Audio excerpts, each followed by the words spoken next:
કે હું કંઈક નાની મોટી સરકારી નોકરીમાં તક મળશે તો મારું ભવિષ્ય સુધરી જશે, મારી પેઢીઓનું ભવિષ્ય સુધરી જશે, સારું જીવન જીવી શકાશે, એકદમ સુરક્ષિત જીવન જીવી શકાશે, સામાજિક સુરક્ષા મળશે. બીજી બાજુ સરકારે કોન્ટ્રાક્ટ બેઝની નોકરીઓ કરી નાખી. તમે વિચાર કરો કે ગુજરાતમાં ભાજપની સરકાર કાયમી થઈ ગઈ છે અને નોકરી કોન્ટ્રાક્ટ વાળી થઈ ગઈ છે. બાબા સાહેબ તો બંધારણમાં એવું લખીને ગયા હતા કે સરકાર 5 વર્ષ પૂરતી હશે, નોકરી કાયમી હશે. અને ગુજરાતમાં આપણા જ હાથે કંઈક આવું થઈ ગયું છે કે સરકાર કાયમી થઈ ગઈ છે, મૂળિયા નાખી ગઈ અને આપણા છોકરાની નોકરી 11 મહિના પૂરતી મર્યાદિત થઈ ગઈ છે. આ વસ્તુને બદલવા માટે આપણે બધાએ સામૂહિક પ્રયાસ કરવો પડશે. અત્યારે આ વિસાવદર અને ભેસાણની ગલીએ ગલીએ 400 જેટલા નેતાઓનું ધાડું ઉતર્યું છે. તમામ પ્રકારના મંત્રી અહીંયા આટા મારે છે, તંત્રી જંત્રી બધા અહીંયા આટા મારે છે. જે ગામમાં તલાટી મંત્રી નથી મળતો એ ગામમાં કેબિનેટ મંત્રી રોડે આટા મારે છે. આટલી હદે માણસો અહીંયા આવ્યા છે, પણ કોઈ તો એને પૂછે કે આટલા બધા અહીંયા હું કામ આવ્યા છો? અમારી પીડા ઓછી કરવા આવ્યા છો કે માથે નવી ઉપાધિ નાખવા આવ્યા છો? દોસ્તો, કોઈ તો એને પૂછે કે આ અમે ગરીબ માણસો જીવીએ છીએ, ક્યારેય અમારો હાલચાલ પૂછવા કોઈ મંત્રી આવ્યા? અમારા છોકરા કેમ ભણે છે? આ વિસ્તારની અનેક શાળાઓ ખખડધજ શાળાઓ છે, સારી સ્કૂલનું બિલ્ડિંગ નથી, શાળામાં શિક્ષકના ઠેકાણા નથી, કોમ્પ્યુટરોના ઠેકાણા નથી. ગામડાના ગરીબ પરિવાર મજૂરી કરતા હોય અને એવી ઈચ્છા હોય કે મેં તો મજૂરી કરી લીધી પણ મારા છોકરા પાસે મજૂરી નથી કરાવી, મારે એને ભણાવવો છે, તો ક્યાં ભણાવવા જવાના? આ 400 ભાજપના નેતા વિસાવદરની બજારોમાં આટા મારે છે, પણ જવાબ એકેય વ્યક્તિ પાસે નથી કે સરકારી સ્કૂલમાં શિક્ષક કેમ નથી, અમારે ગરીબના દીકરાને ભણવું હોય તો ક્યાં ભણાવવાનો? દોસ્તો, આ ભેસાણની સરકારી કોલેજનો કિસ્સો કહેતાય શરમ આવે કે ભેસાણની અંદર સરકારી કોલેજ છે, સરકારી કોલેજના પ્રોફેસરે સરકારી કોલેજની વિદ્યાર્થીનીઓને ખરાબ મેસેજ વોટ્સએપમાં નાખ્યા કે હું કહું એમ તારે કરવું પડશે, અમે જ્યાં બોલાવીએ ત્યાં આવવું પડશે. 1-2 દીકરીઓએ ના પાડી કે સાહેબ આવું ન હોય, અમે તો ભણવા આવીએ છીએ. તો સાહેબે શું ધમકી મારી કે પરીક્ષામાં પાસ થવું છે ને તો જેમ કહીએ એમ કર. અને ભેસાણની સરકારી કોલેજમાં પ્રોફેસરે દીકરીઓને પાસ કરાવવાની ધમકી મારી અને અભદ્ર કામ કર્યું. ઈ વાતની આજે 1 વર્ષ સુધી પણ FIR ભેસાણમાં નથી થઈ. દોસ્તો, તો કોને રાવ કરવાની? ગરીબ પરિવારો માંડ દીકરા દીકરીઓને ભણાવતા હોય, એ ભણાવવા માટે કોલેજમાં મૂકો, ત્યાં પ્રોફેસર આપણી દીકરીઓ પાસે આવી માંગણી મૂકે, ભાજપના રાજમાં પોલીસ FIR ન લખે, તો કોને મત દેવો, કોની પાસે આશા રાખવાની, નિર્ણય લેવાનો સમય આપણી પાસે છે. દોસ્તો, ગુજરાતમાં દલિત અત્યાચારની અનેક ઘટનાઓ બની. ઉના કાંડથી આખો દેશ સમસમી ઉઠ્યો. એ દિવસોમાં અરવિંદ કેજરીવાલજી પોતે રૂબરૂ આવેલા ત્યાં આશ્વાસન આપવા માટે અને સમર્થન આપવા માટે. અને એ પછીના જે આંદોલન થયા એમાં અમરેલીની અંદર પણ અનેક ઘટનાઓ બની. હજારો નિર્દોષ દલિત યુવાનોને જેલમાં પૂરી દીધા. થાનગઢની અંદર ગોળીબાર થયો. આજ દિવસ સુધી એમાં ન્યાય નથી મળ્યો. PSI છરા જાહેર છાતી પર ગોળીઓ મારી દીધી અને સરકારે PSI ને બચાવી લીધા. દોસ્તો, ભાનુભાઈ વણકરે દલિત સમાજના જમીનના અધિકાર માટે વિધાનસભામાં આત્મદાહ કર્યો.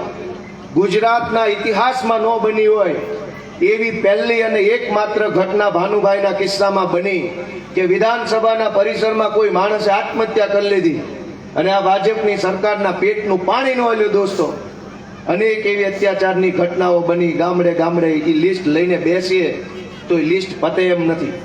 પણ આવું શું કામ થાય છે કે જે લોકોના મનમાં જાતિવાદનું ઝેર ભરાઈ ગયું છે, જે લોકો ગરીબને જોઈ નથી શકતા ઉપર આવવા માટે, ગરીબનો છોકરો ભણે, આગળ આવે, સક્ષમ બને, એ જે લોકો જોઈ નથી શકતા એવા માણસોને ભાજપની સરકારનું સમર્થન મળેલું છે. દોસ્તો, ગુંડાઓ બદમાશો ગમે તેવા ખૂન ખરાબા કરે, અઠવાડિયામાં જામીન મળી જાય. એટ્રોસિટીનો કેસ થયો હોય, બહેનો દીકરીઓ ઉપર દુષ્કર્મ કરવાના કેસ થયા હોય, એવા લોકોને તાત્કાલિક જામીન મળી જાય છે. અને જે ગરીબ માણસ, લાચાર માણસ એક હેલ્મેટ પહેર્યા વગરનો નીકળે તો એ પોલીસ એને દબડાવી નાખે છે.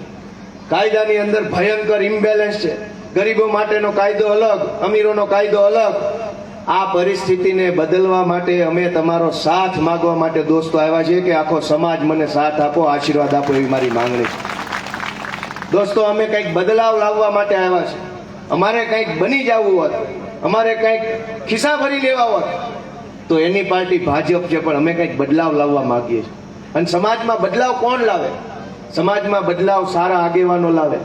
દોસ્તો, એક વાત એ વિચારવા જેવી છે કે આજ ભાજપમાં અને કોંગ્રેસે સારા માણસો માટે રાજકારણ વધવા દીધું નથી. ગુંડાઓ હોય, બદમાશો હોય, તોડબાજો હોય, માથાભારે હોય, કટકી કરનારા હોય, જમીન માફિયા હોય, 2 નંબરના રૂપિયાવાળા હોય, આ જ લોકોની રાજકારણમાં બોલબાલા છે.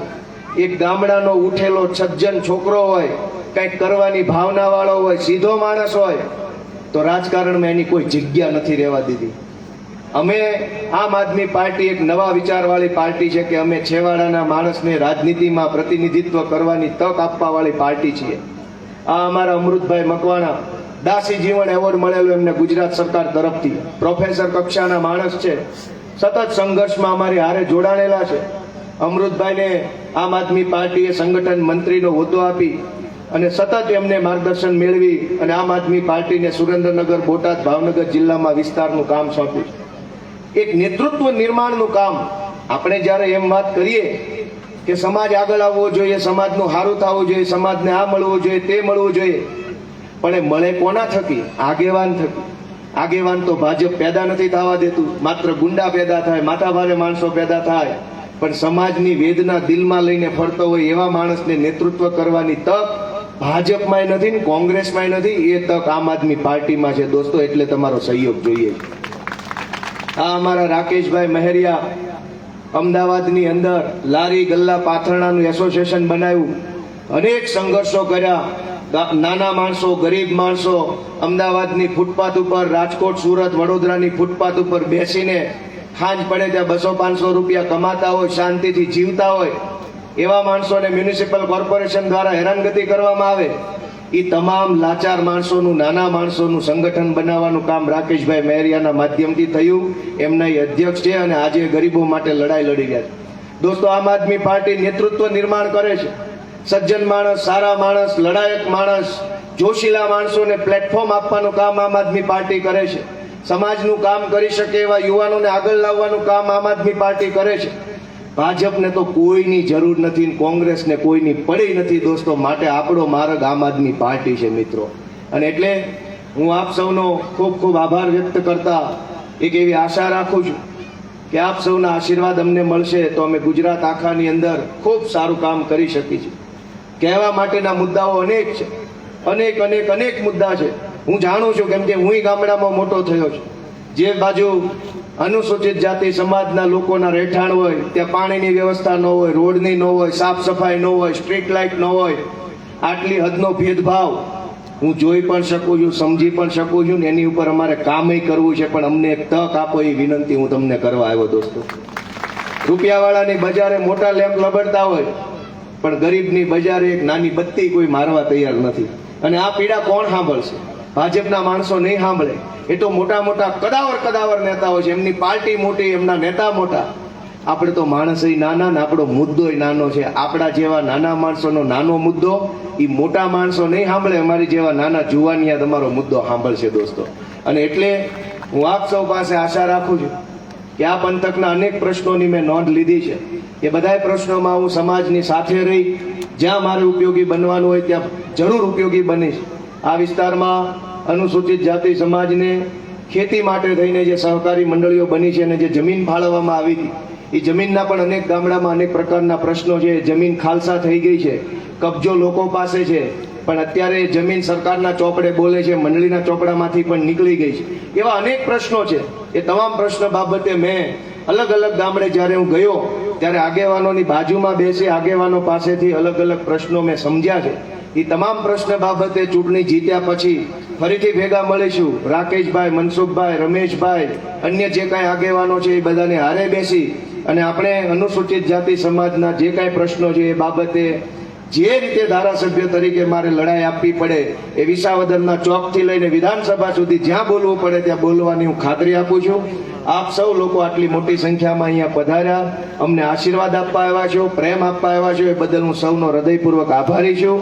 તમારો પ્રેમ હું મારા માથા પર ચડાવું છું. અને હું હંમેશા, અમારી પાર્ટી હંમેશા સંવિધાનના રસ્તે, બાબા સાહેબે બતાવેલા રસ્તે ચાલવા વાળા અમે લોકો છીએ. અમારો પ્રયાસ સારો છે, અમારો ઈરાદો સારો છે. અમારા પ્રયત્નમાં કંઈક ખામી રહી ગઈ હોય તો મોટું મન રાખીને માફ કરજો.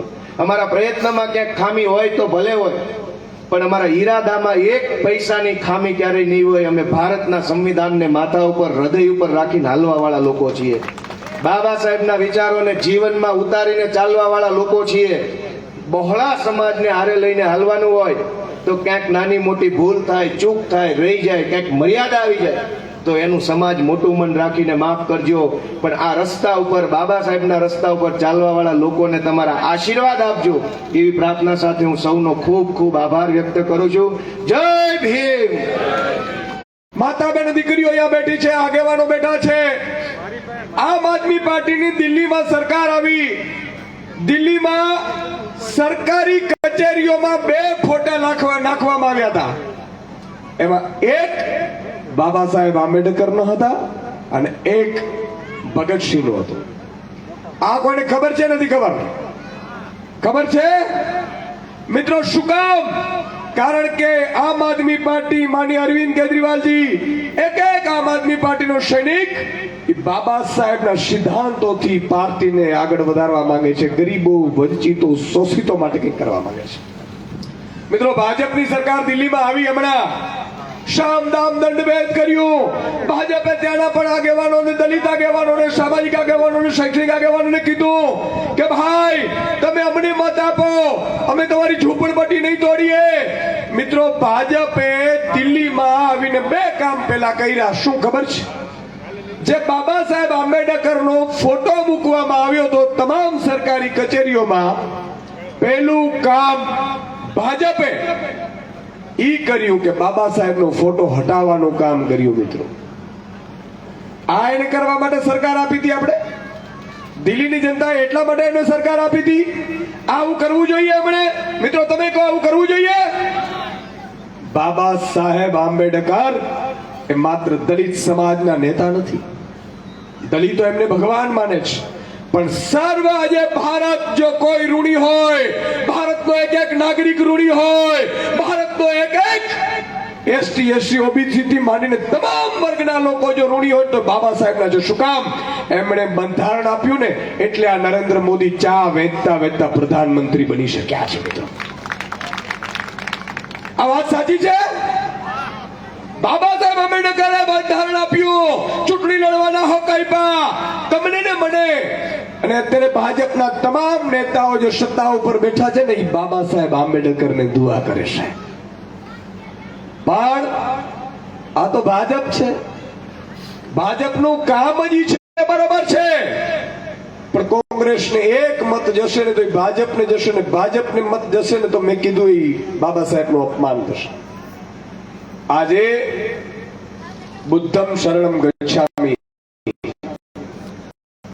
વિપશ્યના સાધના જેમણે બુદ્ધમ એટલે બોધિત્વ જેમણે પ્રાપ્ત કર્યું છે, શરણમ ગચ્છામિ. ધર્મ કરતા સૌથી મોટી વાત છે ને એ બોધિત્વની છે. એટલા માટે આજે તમે જો 100 વારના પ્લોટ કોઈને મળી રહ્યા છે? મળે છે કોઈને? સાતડીની જમીનો હોય, પ્લોટો હોય, આપણા સમાજના આગેવાનોને એના હકના, અધિકારોના, એને ઇવન રાશન પણ પૂરતું મળતું નથી. એટલે મારી આપ સૌને વિનંતી છે મિત્રો, એક બની અને આજે આપણે ભેગા થયા છીએ, નક્કી કરજો, ઝાડુને મત આપી અને મતદાન કરાવજો, એવી મારી વિનંતી છે. જય હિન્દ.